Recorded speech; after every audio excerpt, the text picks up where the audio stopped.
Warning. The following podcast contains adult languages and mature subject matter intended for adult audiences. Listener discretion is advised.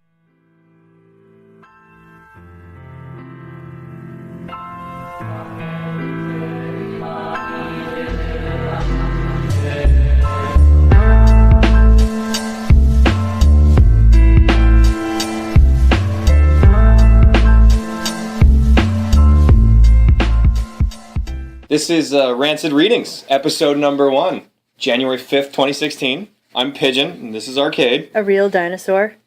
And today we're going to talk about what exactly we're doing here. What is Rancid Readings? Yeah, why did we decide we needed to do them? We needed to do them because romance novels in particular, because they're incredible. Very, very important cultural literature. I think when we do more episodes of this podcast, we will do like other genres of books. Like I was thinking of doing fantasy in particular because there's a lot of really rancid. Oh, there's some fantastically bad fantasy books. But yeah, we've had an interest in romance novels. Well, for me, since like high school, mid-high school, because they're hilarious. It's particularly like old novels there where like everything is so flowery and like they don't say penis, they're like his little soldier stood to attention and he unsheathed his sword and put it on the table to unsheath his greater sword. Like that sort of thing, because like me and a few buddies in high school thought it was fucking hilarious. Like one friend of mine in particular found I don't remember the author, but she wrote 2 novels called Gypsy Lady and Lady Vixen, and Lady Vixen was about, like, some chick who dressed up like a man and went on a pirate ship, and... But then they, like, found her out and just... They fucked her? Yeah.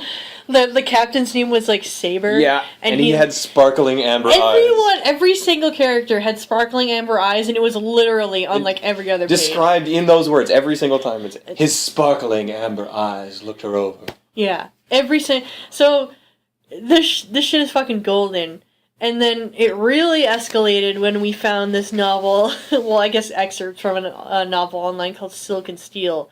Oh, Silk and Steel, which is the funniest fucking thing, because it was so purpley that it like transcended into ridiculousness. It was about dirigible chases. The back page describes an epic fantasy romp featuring Zeppelin/dirigible chases, written in those words. It wasn't like, it was like Zeppelin and then a slash dirigible. Like, I don't even know what that means, but I need to get a hold of this book so that I can understand truly what that is. So maybe someday in the future we'll do it, but like... I hope so. Someone had scanned pages and it had such incredible gems, like... Her spine was a snake. It was the track of a snake. It was the groove the water snake makes in the... It was the groove the water snake makes in the glossy mud of the riverbank. Describing someone's spine. It's 2 full pages trying to describe what this woman looks like naked, except they're the worst, exaggerated, conflicting similes and metaphors. Her breasts were honeycombs and dew bead windows, or... soft, sweet cheese. They were apples. They were glass. They were cowries. They were the twin moons of the earth. Ew. Eventually, he just throws that all out. Her pubes was a field of wheat after the harvest. That's not a typo. That's what it says. Her pubes was a field of wheat. A field neatly furrowed. Semicolon. It was a nest, a pomegranate, an arrowhead, Ew. a root. These don't go together. I don't associate any of these things as looking remotely alike, let alone with a vagina. I'm no expert, but I don't think. So yeah, I think our podcast is just going to be about finding these like hilarious novels. Just the worst books we can find. And what really pushed us to start doing this was a gentleman by the name of Chuck Tingle. Dr. Chuck Tingle, excuse you. I'm sorry. Do you know about him? He He is the most majestic. He's the greatest author of our generation. I only just today discovered that he has his own website, chucktingle.com. Yes, that's a thing. Yes, you should go there. He screamed. And he has this huge banner across the top. I assume it's like a Montana skyline, which is just kind of flat and boring. I don't know. But it says, in big white text over it, the greatest author of our generation. I can't give that enough of my yes, because... It says on his Amazon website, and I assume his also website, because I was trying to get it to load and it wouldn't, except for the front page, which is like, read my newest book. But it's, pardon me, Dr. Chuck Tingle is an erotic author and Taekwondo grandmaster, almost black belt, from Billings, Montana. After receiving his PhD at DeVry University in holistic massage, Chuck found himself fascinated by all things sensual, leading to his creation of The Tingler. A story so blissfully erotic that it cannot be experienced without eliciting a sharp tingle down the spine. Chuck's hobbies include backpacking, checkers, and sport. Sport. Singular. Sport. Just the pursuit of sport. Yeah. So, and in his Amazon picture is him, a cartoon of him wearing a Taekwondo gi, riding a Triceratops, wearing a top hat and a monocle with a flag that says, "Love is real." It's beautiful. So Chuck, disclaimer, before I get into Chuck Tingle, I was reading some of the titles and, blurbs of books to my buddies, and one of them was like, well, he must be aware that he's making ridiculous stories, he's not completely serious about this. Are you kidding? Are you kidding? Are you kidding? The man who wrote Buttageddon isn't serious. The guy who wrote Space Raptor Butt Invasion isn't serious. Say it isn't so. I can't live in that world. So it's like, yes, we're aware that these things are ridiculous, but after actually obtaining some physical copies of Tinglers, he writes with such detail that I cannot, he must be honest in some way because it is so lovingly crafted. It's just magnificent. So some of the titles from his books, we've got the actual copy of this one, Helicopter Man Pounds Dinosaur Billionaire Ass. I actually had to buy a paperback of that. I needed it in my life. And also, what's great about it is that he photoshops all of the covers to his books, and they're like a stock photo of a ripped guy with a dinosaur's head pasted on top of it, or a dude's face glued on the front of a train. Yeah, of a train, or a bike or something. These photos are so amazing that you can buy a hardcover, The Art of the Tingler. It's just a book about the cover splashes, because they're what you'd expect a typical romance novel cover to be, except with hot a firefighter, unicorn. except the hot firefighter is a cup of coffee. Yeah. And he has so many stories. He has compilation ones like Chuck's Living Object Tinglers, Volume 4. We have Volume 1. Yeah. It's Chuck Tingle's Inanimate Objects Volume 1 is the first quote-unquote romance novel that I've ever had the privilege to read myself.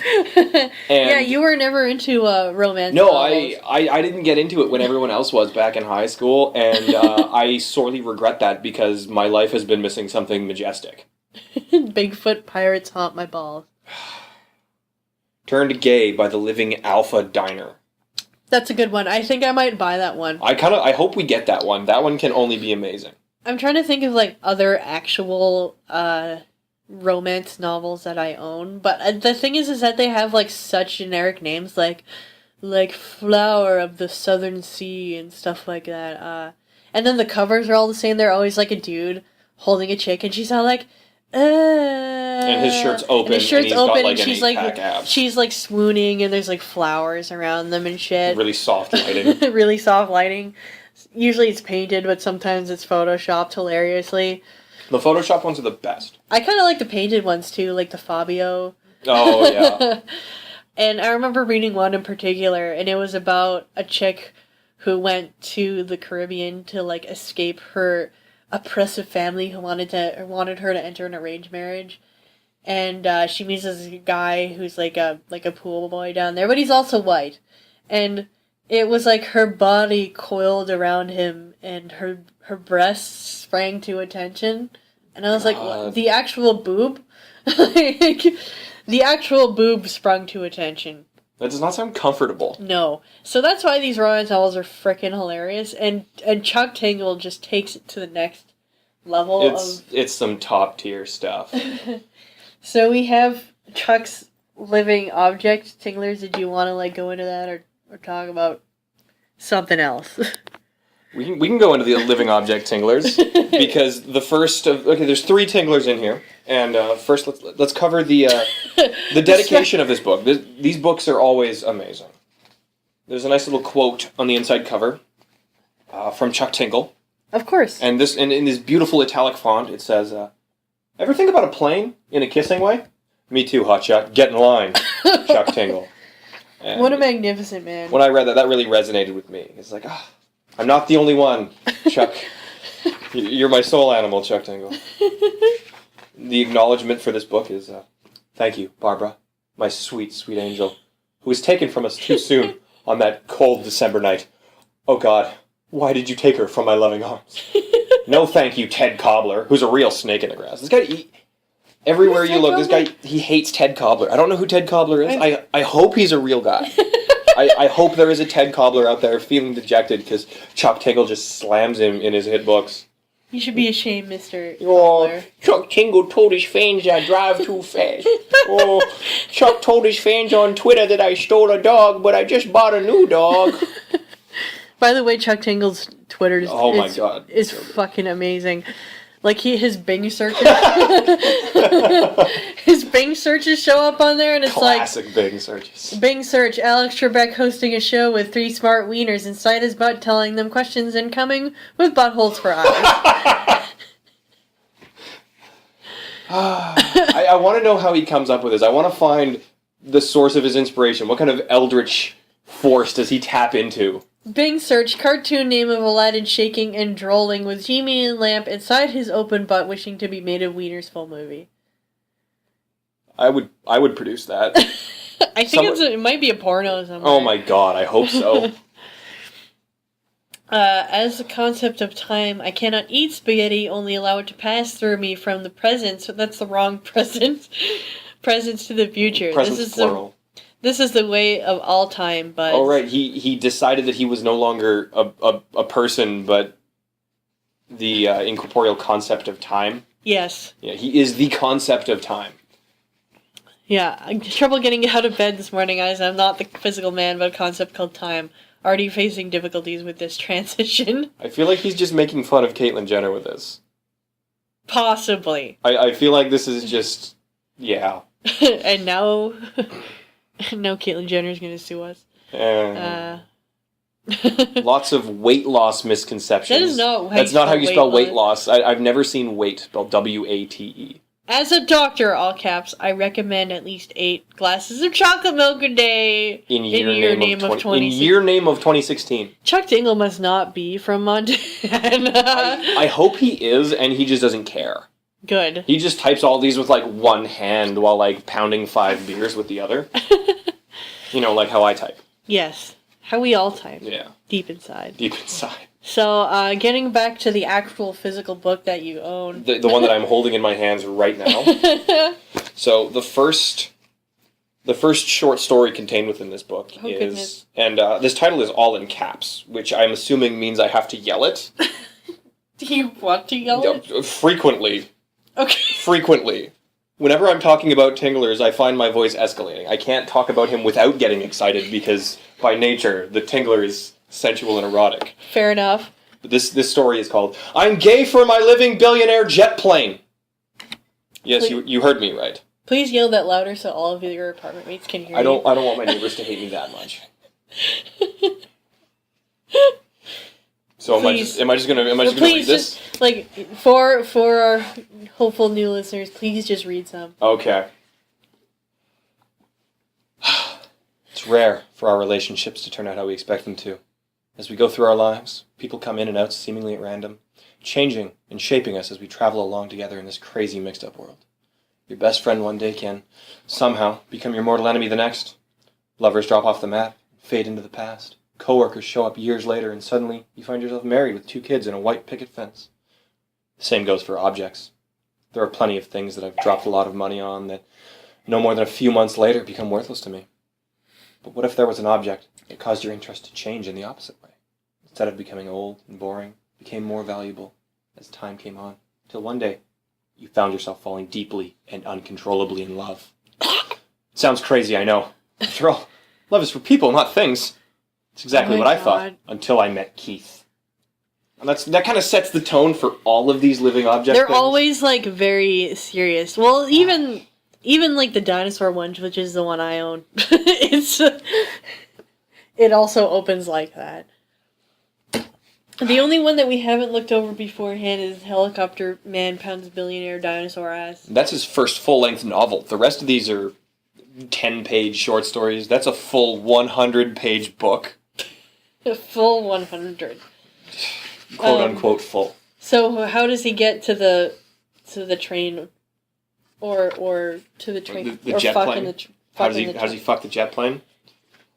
So I'm not going to do a full reading because this is intense. But the Sparks notes, as it were, this guy's flying the red-eye to New York, and he's the only one on the plane. Yeah.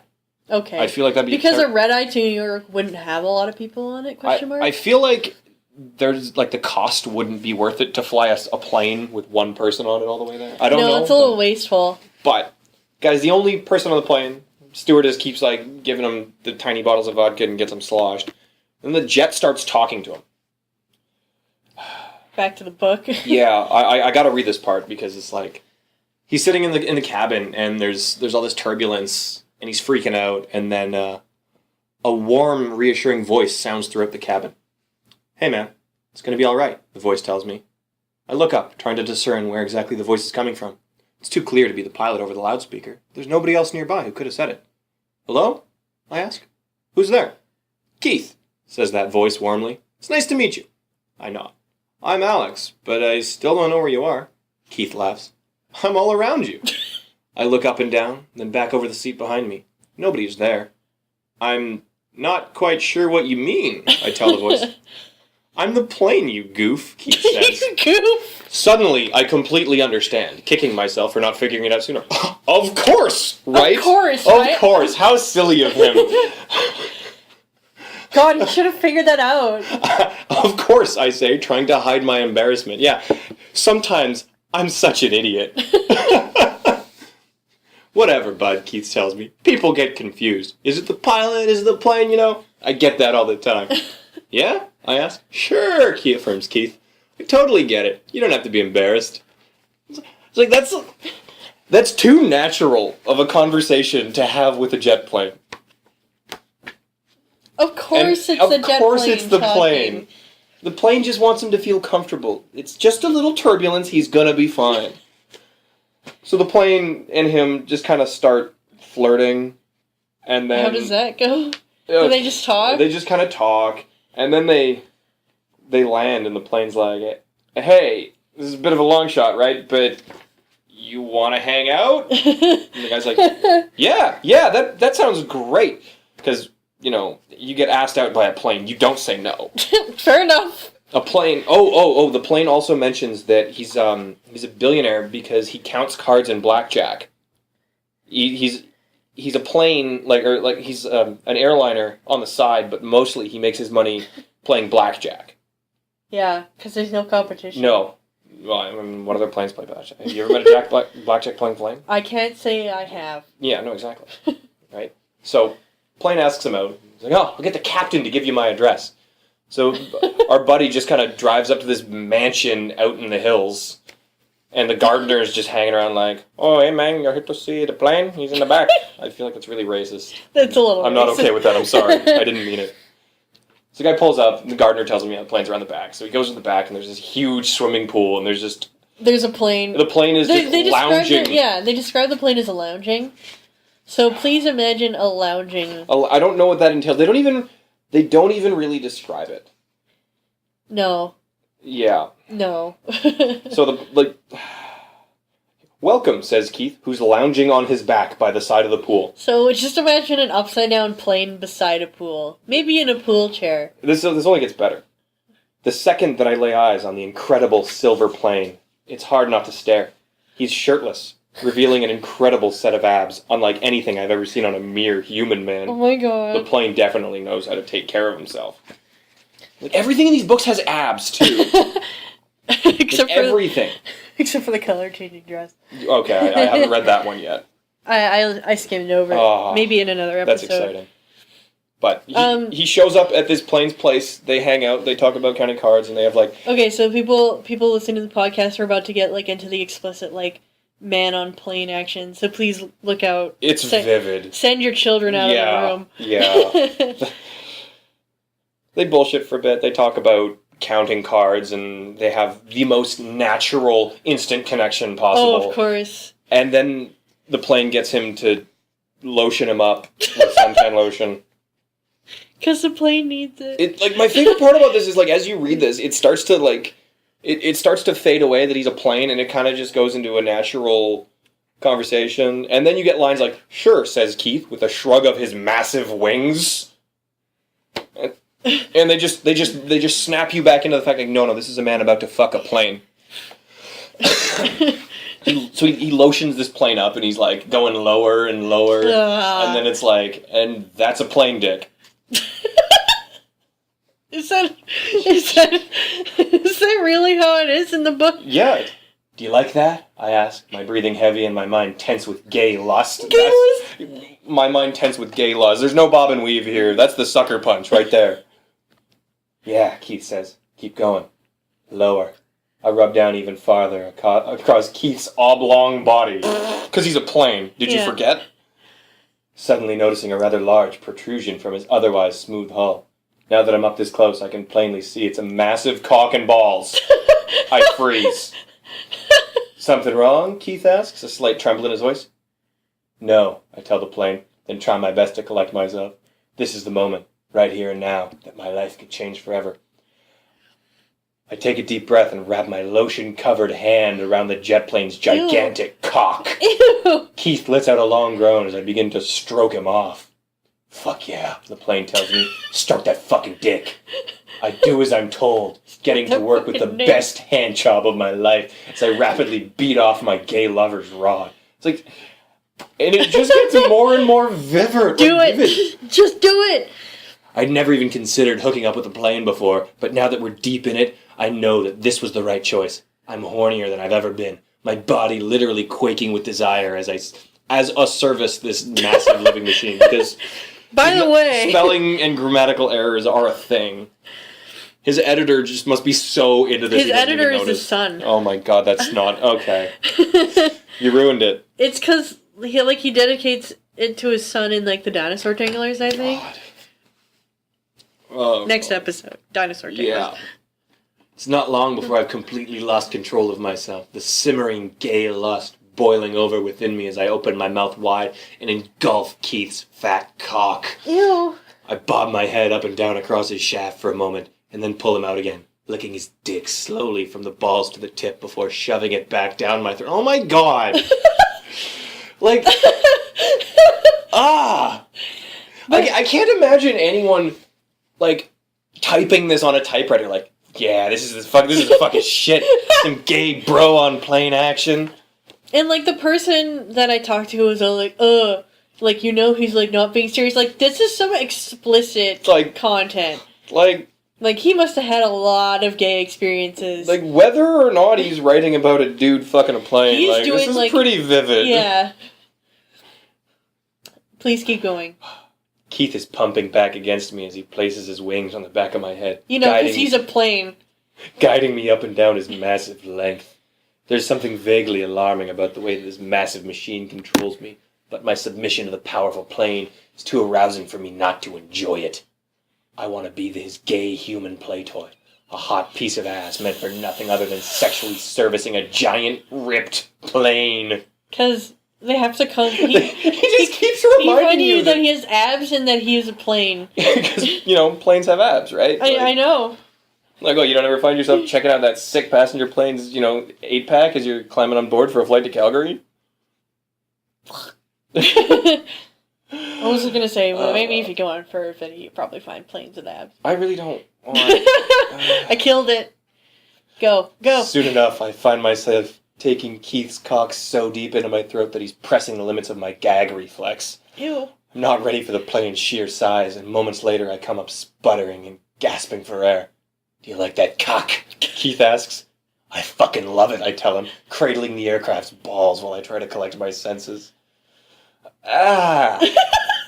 What I want to know is, like, how big is this plane's dick, Yeah, right? Because, it's a full-size plane, and they acknowledge that. Like, they acknowledge how long it takes him to climb up onto it later, and, like... But he's easily able to, like, cradle his balls. He's able to, like, deep throw this, so it's like a plane with just, like, this, like, a big human-sized dick stuck off the bottom of it. Like, in the grand scope of planes, I mean...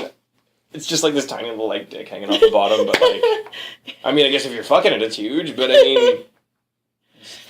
See, I'm imagining, like he opens it, like, if you were gonna refuel the plane, but he, like, opens it and there's, like, a little dick. Just, like, a dick just hanging there. It's like a little hatch and you open and it's like, oh, it just fucking flops out. Yep. Like spare luggage. Ew. Oh, God. Oh, God. Just keep going. Once again, I dive down and take Keith's massive rod as deep as I can. His width stretches my lips as I slide lower and lower, till finally I reach my gag reflex once more. Only this time I'm relaxed and ready. Ew. Somehow I manage to let the plane's beast of a cock slip past my previous limits, and suddenly I find my face pushed hard against Keith's incredible abs. Because the plane's got abs, in case you forgot. Yes. And like, he's pressed against his abs, but, like... How big are his abs? Like, this is a full-size plane with, like, a cock the size that a human can deep throat, like... I'm pressed against ab. So, like, is there... But there might be, like, a person-sized ab and cocks on a full-sized plane. Oh, I can only imagine, like... I wish he photoshopped like that. Oh, no, he does. If you look up on his website, the store page for just the digital version of this, he definitely actually has it. We gotta find this, because this is the most important part of my suspension of disbelief. I can't get into, having gay sex with a plane unless I can imagine what this is. And I bet you when we find it, it's gonna be like a plane the size of the dude. There's a book in there called Anally Yours, the Unicorn Cowboy. No, Unicorn Sailor. I'm sorry, I'm getting confused. Yes, I can't find it. We have the Amazon page for Chuck Tingle open. No, I can't find it, but I think I remember the cover. I think it's like a dude, like with his arms out, and then a plane like superimposed behind him with like bits of him faded into the plane. Yeah. Yeah, I don't know. I don't know. Either way, Chuck Tingle usually does not Photoshop his subjects much larger. Yeah, they're roughly person sized. So like it's just, but it describes like it's got to be near. It's got to be near, the biker train one. Oh wait, go down a bit. The state of California stalks my gay butthole. The whole state. The whole state. So, like, if you didn't know, I'm really sorry to anyone listening to this from America, but all of California is just gay. It was stalking. I mean, if you're cool with that, then that's right. But I mean, I'm assuming there's some people out there who just aren't okay with that, and they're assholes. But that's also Monday, like the concept. Yeah, the day Monday. Okay, scroll back up for a sec here. Unicorn Butt Cops Beach Patrol. That's going on the buy list. Okay. We're finding that. I'll get that one. Okay. Pounding the butt by my own butt. Yeah. Oh, there it is. I'm gay for my... Yeah, it's just the underside of a plane with a face and just like a human torso in the middle of it between the wings. But the plane is not much bigger than the dude. But at the same time, like, it could be like in the background. I guess so. Because he flies in it. And like, as we'll get to later, like the most important part of the story... Oh, yes. I'm just going to skip ahead to that. To that? He just like... He slaps my ass with the wing as I turn around and lean forward, then reach backwards with both hands and spread my gay butthole for him to get a good look at the twink he's about to fuck silly. Oh. How'd you like to shove that swollen plain cock against this tight little ass of mine? I ask seductively. There's no seductive way to say that. You can't just be like, how'd you like to shove that swollen plain cock? No, that doesn't work. That doesn't work. And he, like, the plain leg orders him to get on top, and he just, like, rides them. Okay, so they have butt sex with no lube. No, that's totally a thing that there happens is no in real lube life. in any Chuck Tingler story that I have read so far. Maybe Chuck Tingle has never had anal intercourse. Maybe. So anyway, this dude is fucking this jet plane. God fucking damn it, I cry out. That jet plane dick is so fucking good on my tight little ass. I reach down and start to beat my dick frantically, desperately wanting to come right then and there. My eyes roll back into my head as the impending orgasm looms closer and closer until suddenly Keith recognizes my movements and stops me. Wait, plane commands. Not yet. I want you to come inside me. Ew. Where? I pant, more than ready to blow my load. Keith reaches down with his powerful plane arms and scoops me into them, then sets me on the grass before rolling over and turning himself right side up. Seconds later, his door opens. Because he's a plane! Come inside of me, Keith repeats. I walk over to Keith's doorway. Like literally. And then climb into the empty airplane, looking up and down the long row of seats. How about I come on one of these chairs, I ask. Keith trembles around me. Oh God, that's so fucking hot. You want me to shoot my load all over your nice new first-class chairs, I ask, stroking my cock frantically. God damn, I want you to come all over the captain's chair, Keith demands. Go to the cockpit. Because of course. Of course. I'm surprised that didn't come up sooner. Rolling naked into the front of the plane where massive assortments of buttons and levers wait for me. There are 2 chairs in the cockpit, but I immediately notice the left one has a tiny little hole in the side. Ew. I kneel down to inspect the chair and quickly recognize it as Keith's tight, puckered asshole. Why is this asshole there? Do planes eat? Does he poop out of there? It's for gay encounters, obviously. Oh. Okay. Fuck me, Keith commands. Plow me in my gay plane ass. In case you forgot. It is gay plane ass. You need to be reminded frequently that not only is he a plane, but he is also a gay plane, presently engaged in homosexual intercourse. Yeah. And he... there's a line in here that's amazing. For such a massive aircraft, Keith is incredibly tight. As I begin to plow him, I almost immediately find myself near climax. I'm not, well versed in, the male orgasm. Shh. just leave it alone. Okay. Oh, God. And he comes inside this plane, and they describe him, slumping forward, which is I fall forward onto the seat. I clench my teeth tight because clench my teeth. I'm gonna assume I clench my teeth tight as hot ropes of jizz begin to eject from the head of my shaft, filling Keith with my pearly spunk. Ew. The rest of it's so vivid, and this is just kind of what do you? Is this like a 5-year-old describing an ejaculation? What? He jizzes all over my face. What? How does it? Hot ropes of jizz. That's visceral. That is vivid. My blissful pleasure is simply too much to contain as the jizz keeps coming, pumping out of me like a never-ending hose of semen. I'm so pent up that I somehow manage to pull out of Keith and stagger to my feet, blasting the last few drops of my bountiful load onto the cockpit control panel that lies before me. That is dangerous. Finally finished, I fall back into the co-pilot's chair and watch as my seed drips down the buttons in a splattered mess. Now it's my turn, Keith says. So hot. Oh, God. A smile crosses my face as I stand once again and climb out of the plane in a cock-drunk haze. I cross back over the yard as Keith stands lifting end over end until he's towering above me like a giant silver dildo, blocking out the sun. So he's a full-size plane! Yeah. Keith reaches down with one of his wings and starts to furiously beat his dick. I'm ready for you, I yell up to my gay jet plane lover. Cover me with your jizz! I just imagine him yelling up there hey! Fucking jizz on me! The plane's what? I said, frost me like a cake! Keith stammers, his entire body quaking. I'm gonna come! Suddenly, a massive blast of semen splatters down onto me, covering my face completely with Keith's milky load. It runs down my body in thick white streaks, glazing me with warmth as I smile up at my love. And, like, he met this plane once. Yep. Fucked him, and now he's in love with him. Yep. Right. Keith lowers himself back down onto the grass, panting with exhaustion. That was so fucking good, he tells me. I give the plane a coy wink.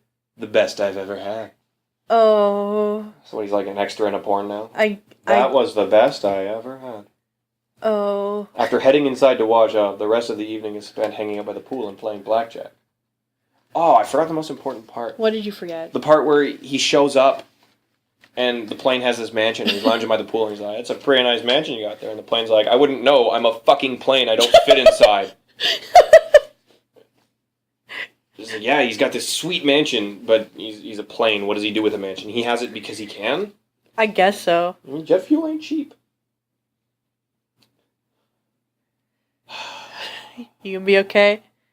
You gonna be okay, Pigeon? And be okay? They just hang out and play cards. And, quote unquote, there's electricity between us. And now that all the awkward sexual tension is out of the way, my billionaire jet plane and me are completely enraptured with each other. Good. And the story ends with Plane teaching him how to play blackjack. And he's like, well, that was a great sex romp. I'm going to go back to work because I have to work in the morning. The Plane's like, nah. You should be with me. You should be with me. And he's like, bro, like, I kind of got a job. Like, I'll get fired if I don't go to work. He's like, nah.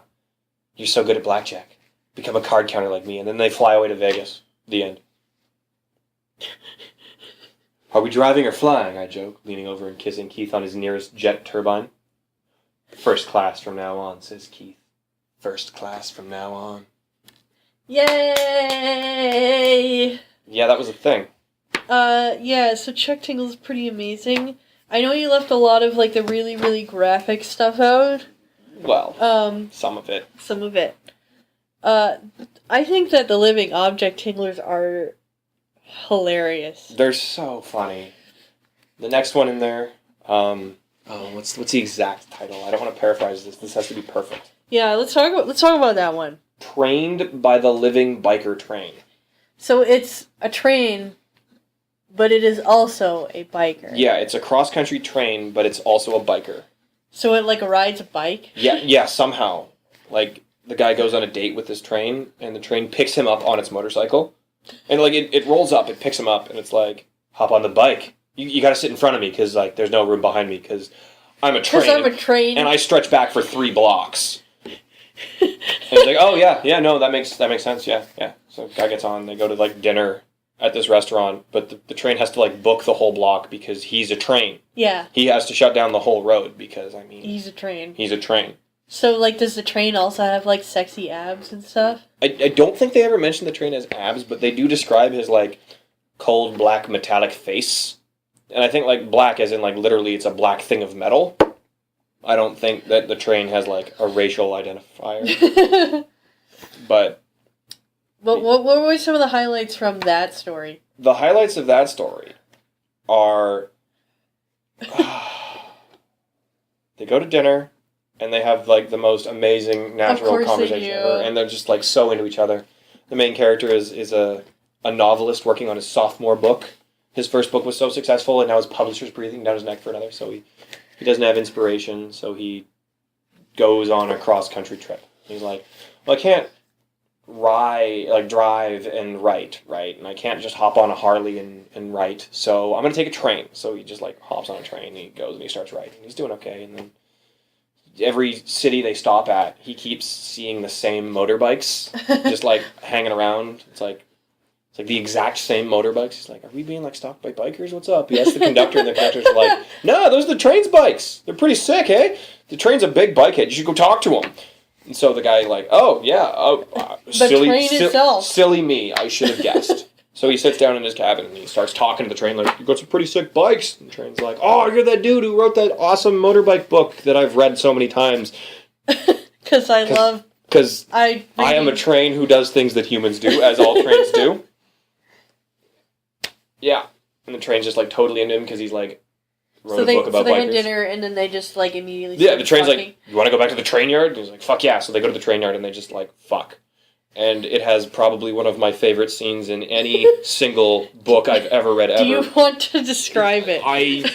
Yes, I wanted... I feel like I could do an entire episode just about this train. About the train one? But, the train's, like, sucking him off, as trains do.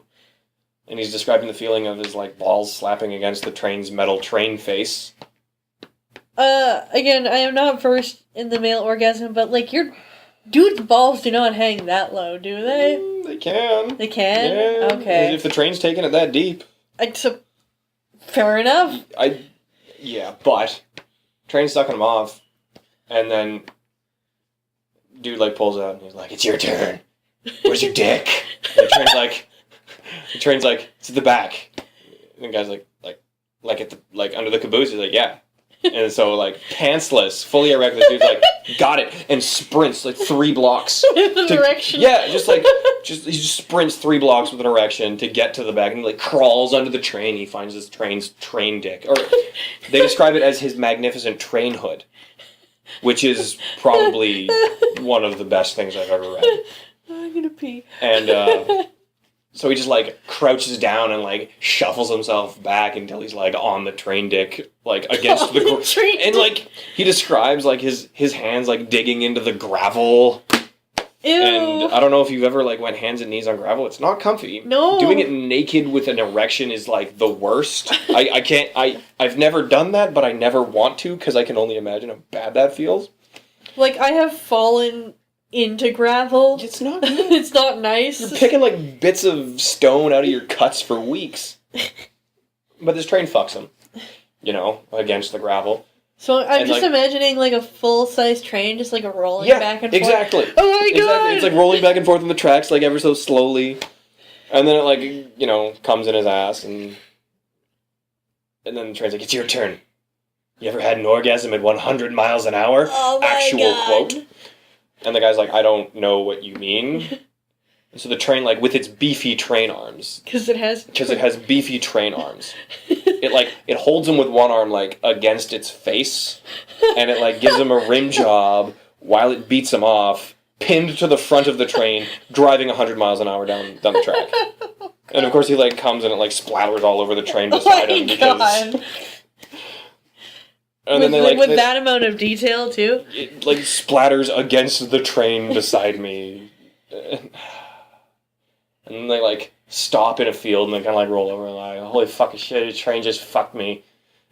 And then, like, he passes out. He just, like, literally passes out. Seconds later, I explode, my jizz blasting from the head of my cock and then splattering across the side of the train behind me. Wow, you are exactly correct. Yeah, no, like... The sensation is unlike anything I've ever felt. A full-body orgasm mixed with the wonder and excitement of a roller coaster. Like a full-body orgasm as opposed to, like, a foot orgasm or, like, a face orgasm. No, it's like all of them. Yeah. All of them's coming at the same time. His eyeballs are coming. And he, like, rolls over and he passes out. He's like, that was a good... I fucking train. And he, like, passes out. And he wakes up, like, on a train. And I can only assume he's fully naked. So he just wanders out in the hall like, what the fuck's going on? Why am I on this train? And the train's like, bruh. At the moment, I'm completely flooded with love and admiration for my gay train lover! That is incredible, I tell him. You're incredible. Dylan responds, I love you. Also, the train's name is Dylan. Yeah. And, like, all of the objects have normal people names. Like, Keith the airplane, Dylan the train. But, like, the dinosaurs... The dinosaurs' names range from Oliver... to, like, Zorp. Zorp the Stegosaurus. Yeah, from Helicopter Man, Pounds Dinosaur, Billionaire Ass. No, it's Yorb. Oh, Yorb. That's even better. Yorb. I'm going to meet someone named Yorb one day. And you're going to laugh in their face. I'm going to have to apologize. Like, oh, my God, I've made some horrible jokes about the name Yorb. I'm sorry. This is when, like, someone listening is just, like, named Yorb. We're going to have, like, a viewer, like, hey, my name's Yorb. Damn it. Stegosaurus. Are you fucking aware helicopter? Aware helicopter. Yeah, we'll get to that book later. That book needs its own podcast. Yeah. What other things do you want to, like... I just realized... I just remembered, like, a not-finished fantasy novel called The Eye of Argon. And I want to do that one, because it's hilarious. The Eye of Argon. I've never even heard of that one. That sounds amazing. It's about it's basically a ripoff of, like, Conan the Barbarian, but, like, way more hilarious. Perfect. Because it's written so badly. Oh, perfect. And then, of course, as we mentioned, we want to do Ron Miller's Silk and Steel. Like, that's where this all started. Yeah. That's where this really started. We found that excerpt of Silk and Steel and decided this is the best thing we've ever read. Maybe we should do, like revisit Silk and Steel for, like, the next episode, or, like, do you want to do the fucking dinosaur novels or something? Let's do the Tinglers because we have them, and let's try to find ourselves a copy of Silk and Steel. It's on Amazon. $60. That's paperback. If we get it, why is it so expensive? I guess it's a hot commodity. The rating is like 2 out of 5 stars. Obviously, these people never actually read this book because it's amazing. That is so funny. There's a book on here that's $100. Chesley Bonstall. This guy has authored a lot, apparently. Okay, that's really weird. Exciting space. Yeah. I kind of like looking at these. Oh my god, that looks like the cover of, like, Red Sonja. Yeah, we just found Bronwyn, Palaces, and Oh, that's the first prisons, one. That's the first book. Silk and Steel is the second one. Yeah. Or no, Silk and Steel is the compilation. Yeah. 9 used from 24 cents. Nice. So we gotta get this. You gotta get this one. She's beautiful, lithe, and swift, as deadly as the blade flashing in her deft grip. Oh my god. Oh.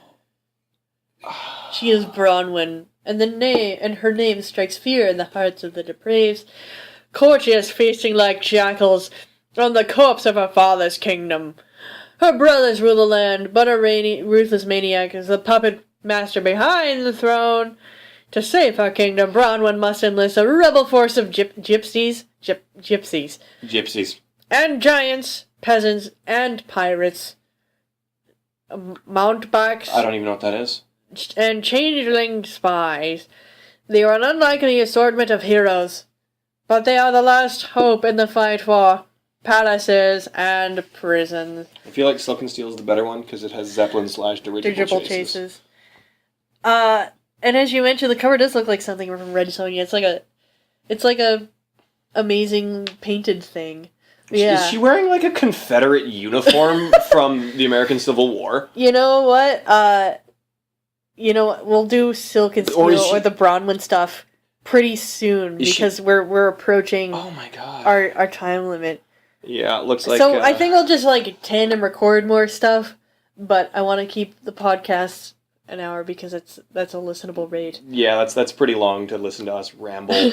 So thank you for listening, and if you guys know of any books, please let us know. Oh, for the love of God, let us know. We cannot get enough of this shit. And it doesn't have to be romance. It can be any genre. Like The Eye of Argon is just straight up fantasy. We'll do anything as long as it's awful. I want to do Aragon. Oh, God. Oh, we will piss so many people off with that. Really? Yeah. I thought nobody liked that book. Oh, so many people like those books.